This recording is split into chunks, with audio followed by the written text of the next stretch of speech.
All right, so our first unit for Science 9 is called Biological Diversity, and our first topic today is called Biological Diversity and Survival. So we'll go over some key terms, then we'll go over some examples.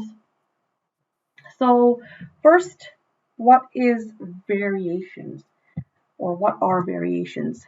So these are differences in characteristics of organisms, and they can be caused by genetics, like DNA, or by environmental factors. And then when we talk about biological diversity, we're talking about the number and variety of organisms in an area. All right, and you'll see that variations exist within species, variations also exist among species as well. So a wealth of diversity. So biological diversity is very important for the health and survival of communities and ecosystems. And there's a lot we don't know about species as well. So that's why it's important to preserve this biological diversity. So an example is the Pacific yew tree, shown here. So people thought it was just a useless trash tree, and they used to use it just for burning. But now scientists have found that it's actually highly valued for this chemical inside of it. It's called Taxol, and it's a cancer-fighting chemical. So a very important tree, not just a useless trash tree. Another example are venomous animals. The venoms found in these animals, they are chemicals, complex mixtures of compounds that have various effects. And it's been found that some snake venoms and frog secretions actually have antibacterial action, which is important because, as we will see as we continue, drugs like penicillin are not working as efficiently as they used to.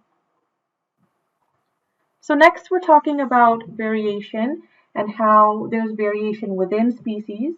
There's also variation among different species. So first we'll talk about variation within species. So species is defined as a group of organisms. They share similar genetic and physical characteristics. Also, it's important to note that species are defined as organisms that can interbreed and produce fertile offspring, meaning they can reproduce and the offspring will be fertile. All right, so that was just a quick definition of what a species is. But keep in mind, because there's variation within species, organisms of the same species are similar in appearance, but there is always variation within a species, right? So if you look at this diagram down here of cows. Who has the cat? I keep hearing meows. Sorry. Okay, and then we were talking about how humans are a species and how are humans different from each other. So people, like all other life forms, we display a wide variety of similarities and differences. So what makes us the same? So things like we got 2 legs, we have 2 arms, 10 fingers, 10 toes. Those are some things that makes us the same.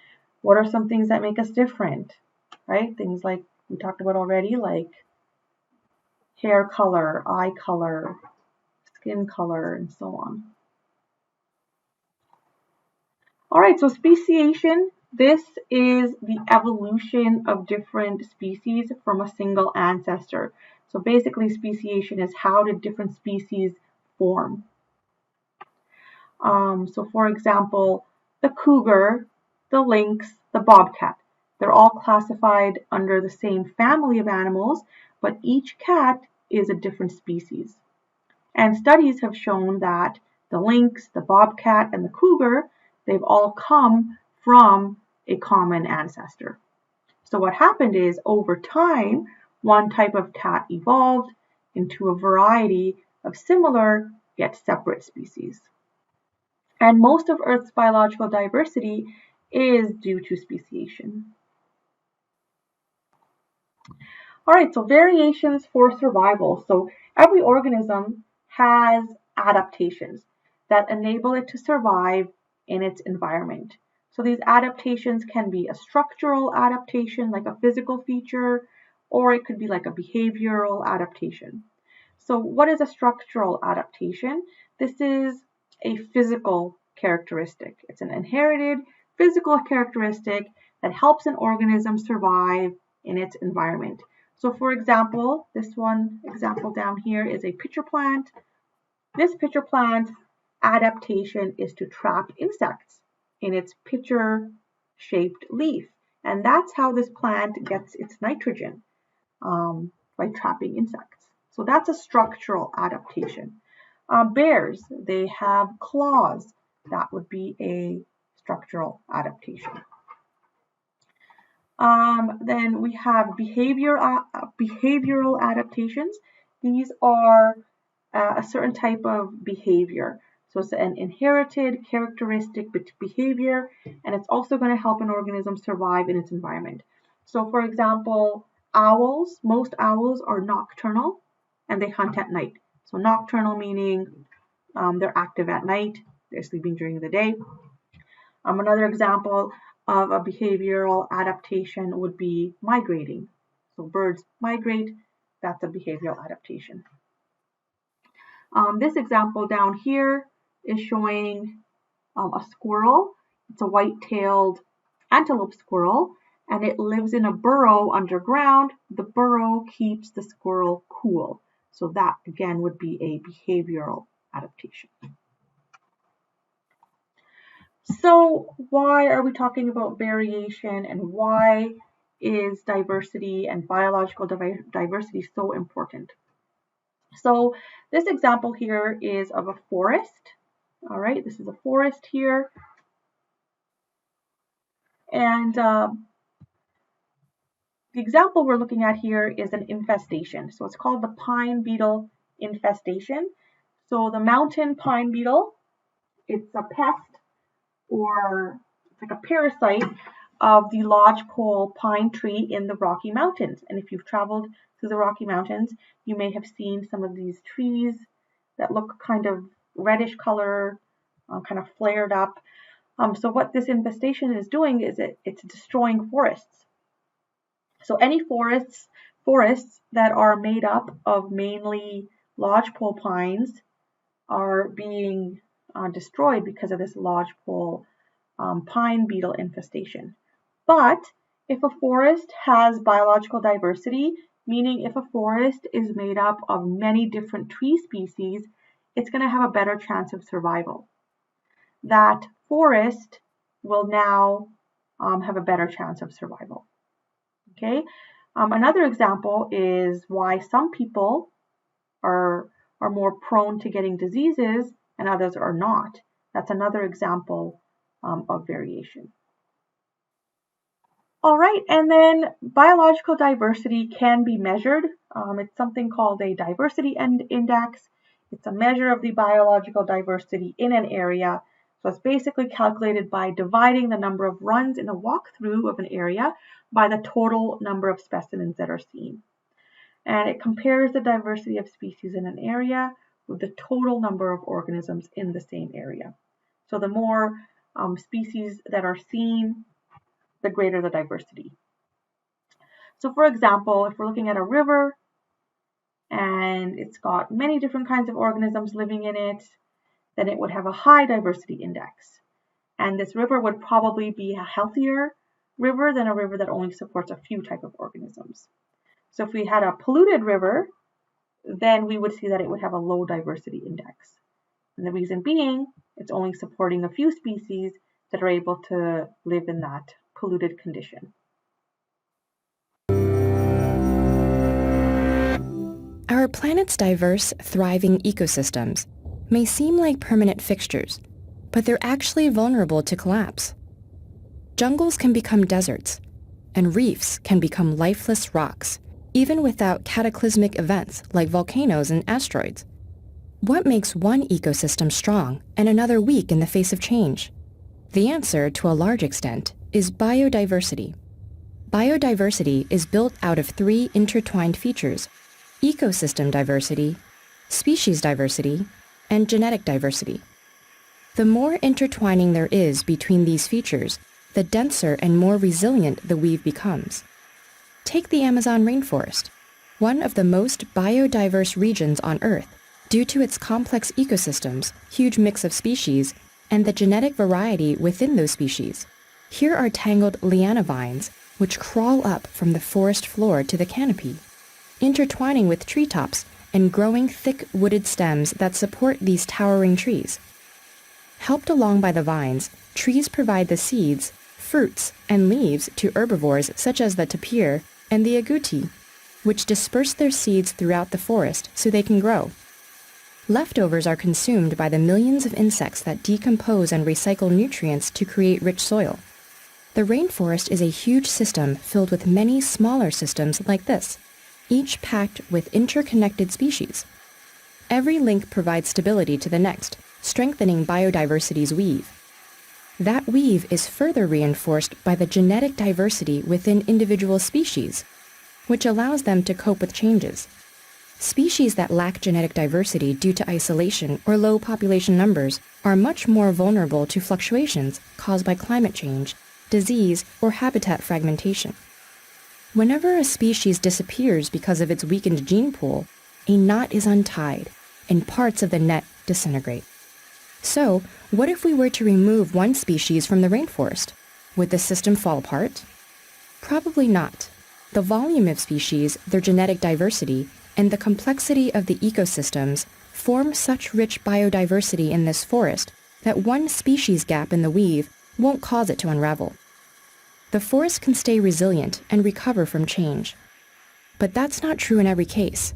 In some environments, taking away just one important component can undermine the entire system. Take coral reefs, for instance. Many organisms in a reef are dependent on the coral.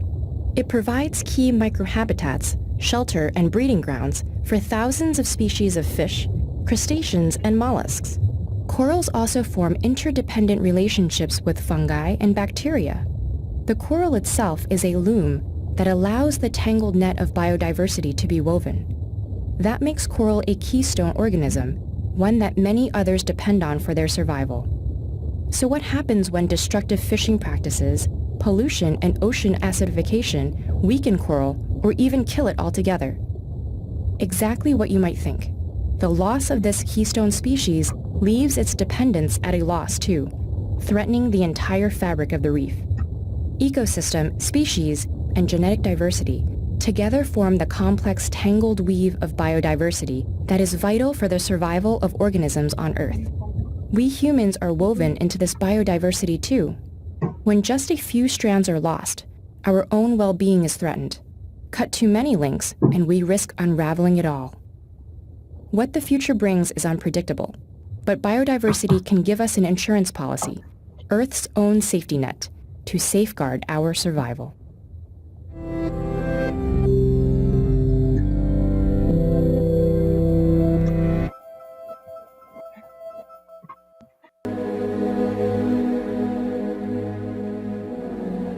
Biodiversity is a term that represents the total variety of all life on Earth. That's a big thing to sum up. Thousands of different wild habitats, millions of different species, billions of different individuals, and the trillions of different characteristics they all have. The total biodiversity of our planet is immense, which is a good thing, because the more biodiversity, the more secure all life on Earth is, including ourselves. Only when life is at its most varied, vigorous, biodiverse, can we hope to thrive. We may not know it, but we need towering forests across 1/3 of the land surface to lock away carbon and keep the climate stable. We need millions of pollinators and billions of soil organisms and megatons of plankton to keep the food we eat in supply. We need strange plants deep in jungles to create our medicines. and coral reefs and mangrove swamps to protect the coasts we depend upon. Our planet's biodiversity provides all the things we need for free. But it will only do so if there's lots of it, and at the moment it's under attack. In the last 50 years, our activities have dramatically reduced biodiversity across the globe. We've snuffed out habitats, reduced populations of wild animals by 60%, and even driven whole species extinct. The number of lions in Africa has dropped by 65%. The number of individual flying insects in Europe has dropped by 75%.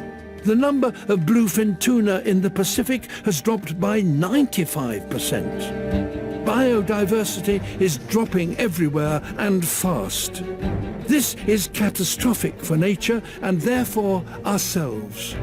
We talk about climate change a lot, but biodiversity loss is as important an issue. How do we stop this loss of life? How do we ensure that biodiversity, our planet's vital statistic, begins to increase again? In fact, we already know exactly what to do.